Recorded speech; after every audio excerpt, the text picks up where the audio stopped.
day. And I don't always succeed, but I have that in my mind in addition to the calls that I'm making. But look at the calendar is our friend. And we're all experienced with how quickly a month can come and go. And we're here in the final stretch of 2025, the final quarter. And a lot can happen in a quarter. And one of the things that I talked about last week was if you have to keep training because we don't fall to the level of our expectation.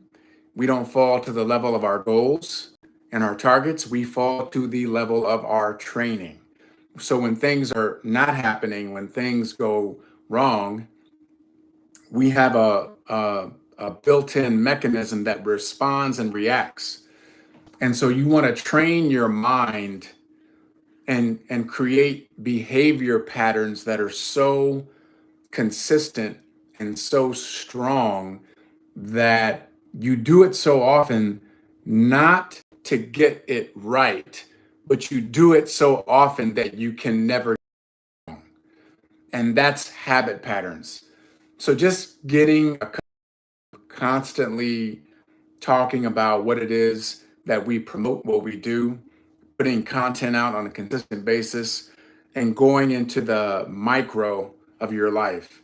So the macro is when we are susceptible to all of the noise and the distractions, social media, scrolling, prank videos, which I love. These things are constantly coming at us, and it's easy to get off track because the algorithm of those that are in control is specifically designed to distract us and to get us into their world versus what we're focusing on. That's the macro. So we have to be even more micro in our laser focus and putting our attention on our objective.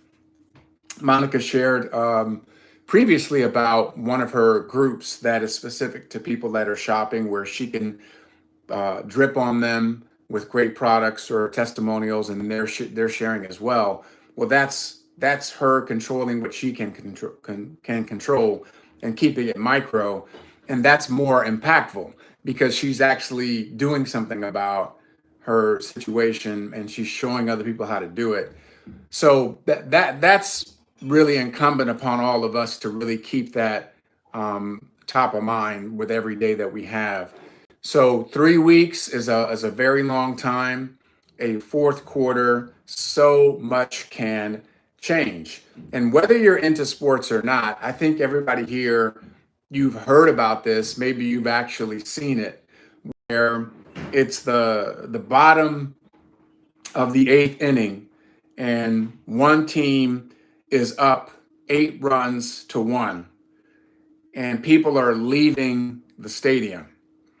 And then you come to find out that the team that was down by 7 runs came back from the bottom of the eighth to the top of the 10th, right? They went into extra innings and they won. They won the game. Everybody's like, what? Wait a minute. How'd that happen? Everybody knows the now classic game between the New England Patriots and the Atlanta Falcons in the Super Bowl a few years ago, where the Patriots were down at one point. It was 28-3, and everybody was like, "This game is over. It's done. It's a wrap." And of course, the Patriots came back to win that game. It's the greatest comeback in Super Bowl history. What's the dynamic? The dynamic is, if you live your life based on what you can see, you're in trouble. You're in big trouble with your eyes. If you're looking at something and your eyes tell you this cannot be won, this is over, you're done. It's a wrap. Doesn't matter what your goals are. If your mind sight is greater than your eyesight, if your vision and what you envision, the things that I see with my imagination, the things that I see with my third eye, if you will, your pineal gland. It's one of the most powerful aspects of being. If what I base my behavior on is a vision that is steeped in my faith, that is steeped in my belief, well, then I cannot measure that. So that's why so many people continuously talk about that particular game, because there was something happening internally in the New England Patriots. They could have said to themselves, this game is over. We had won Super Bowls before. Let's just call it a night, you all. Let's execute, but we're probably going to lose this game. That is what? Inner conversation. It is what? Mindset. It is what? Behavioral patterns and training. What most people didn't really understand was the depth of training that squad had subjected itself to. So that even though they were 28-3, if any of you all ever want to go back, just go back to YouTube, and there's a YouTube of the game, and it's condensed.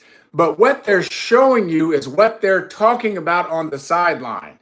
And what you keep hearing is, hey guys, one play. Let's just get one play at a time. Hey, you all, let's just get a score. And the players are literally just talking about what can we do right now to stop the bleeding, and what can we do right now to get us a little bit closer to at least getting a score. And then they get a score. Let's now get a stop. And so they literally go one step by step by step. All of us here have a goal. We have an income goal. We have a rank goal. We have a number of shoppers goal that we want to get. So on our whiteboard, you'll see 1,500 shoppers and you'll see 25 directors. Okay. Well, what can we do today? Let's make some calls today. Right now, I can make some calls. Right now, I can set an appointment. Right now, I can reach out to some people on social media.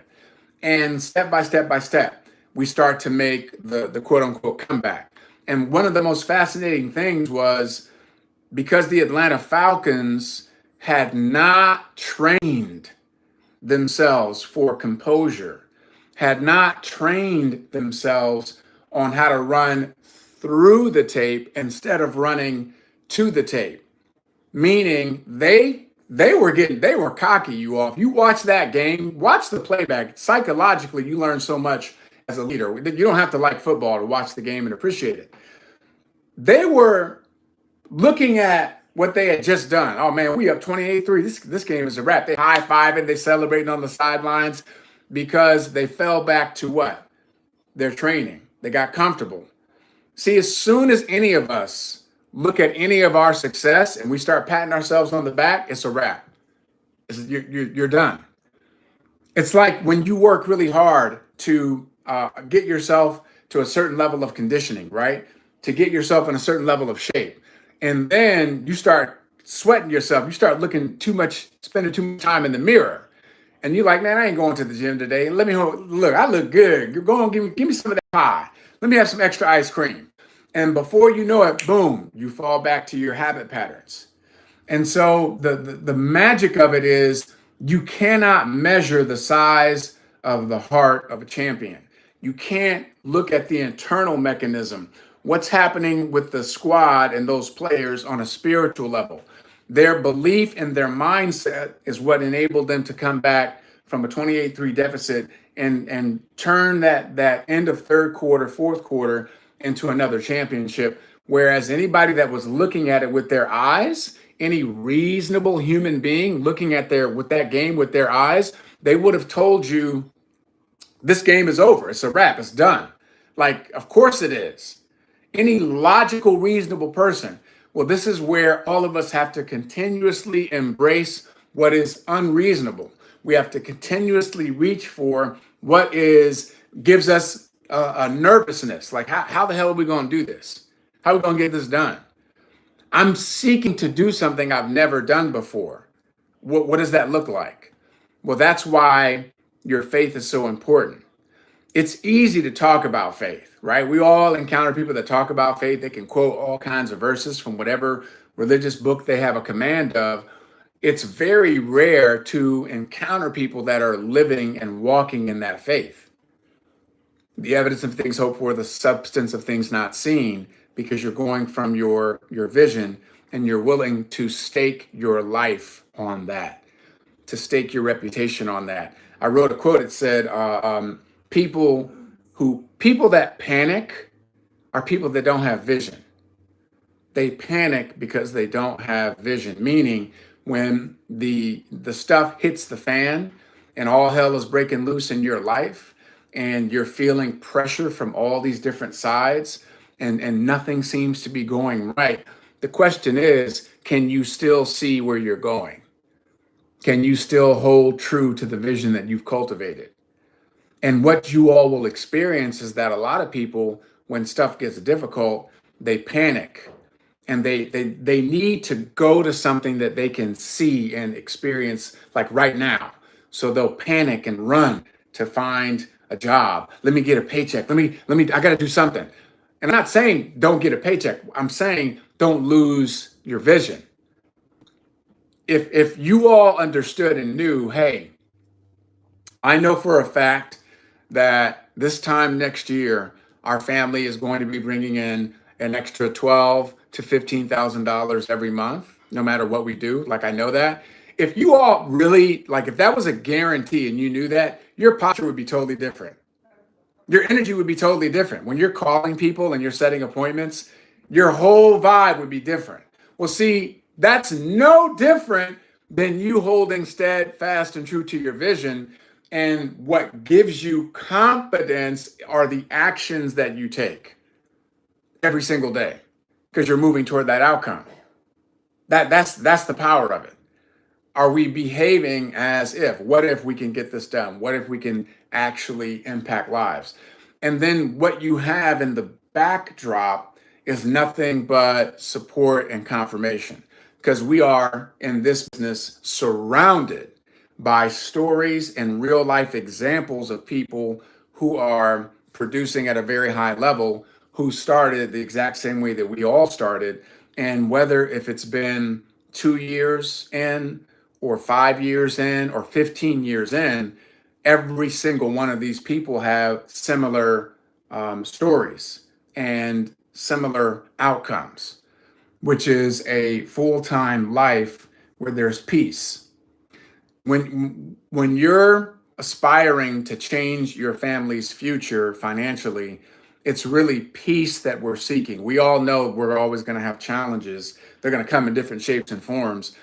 We just want to have peace. Well, you can have peace in the pursuit, and you can have peace in exercising your power. You can have peace with your passion, because you understand the outcome is a foregone conclusion. You have programmed your GPS and you know your destination. It's just a matter of getting there now. You have to get in the car and drive it. And you might have some detours along the way, but at no point in time do you ever question that you're going to arrive at your destination. Why? Because you put it in the GPS. The destination has already been assured. And so you don't question that. You just go to the destination. It's the exact same thing with your goals and your outcomes with your business. So give me some of your thoughts in this first 10 days, okay? Just over a week. First 10 days of October, with all that we talked about last week. How do you feel about this first, 10 days of the fourth quarter of 2025?